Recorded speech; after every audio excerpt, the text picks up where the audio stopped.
எல்லா வகையான கஞ்சிக்கும் சூப்பரா இருக்கிற மாரி ஒரு துவையல் வந்து எப்படி செய்யலான்னு பார்க்கலாம். இதுக்கு மாசி பவுடர் வந்து 2 டேபிள் ஸ்பூன் அளவு எடுத்து வச்சிருக்கிறேன்.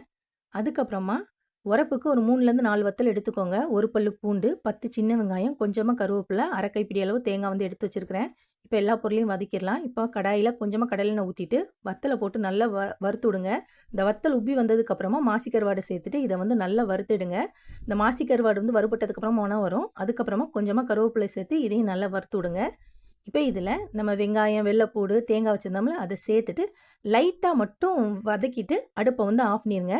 இது வந்து ஆறட்டும். இது ஆறுனதுக்கு அப்புறமா மிக்ஸ்சருக்குள்ளே சேர்த்துட்டு இந்த துவையலுக்கு தேவையான அளவு உப்பையும் சேர்த்து இதை வந்து தண்ணி ஊற்றாமல் கொரகொரப்பாக ஃபஸ்ட்டு அரைச்சி எடுத்துக்கோங்க. இப்போ கொரகொரன்னு அடிச்சாச்சு. இப்போ இதை சுற்றி எல்லாத்தையும் எடுத்து விட்டுட்டு ரிட்டனில் தண்ணி ஊற்றாமல் நல்லா நைஸாக அரைச்சி எடுத்துக்கோங்க. இப்போ சூப்பரான மாசி கருவாடு துவையல் வந்து ரெடி ஆகிட்டு செஞ்சு பாருங்க.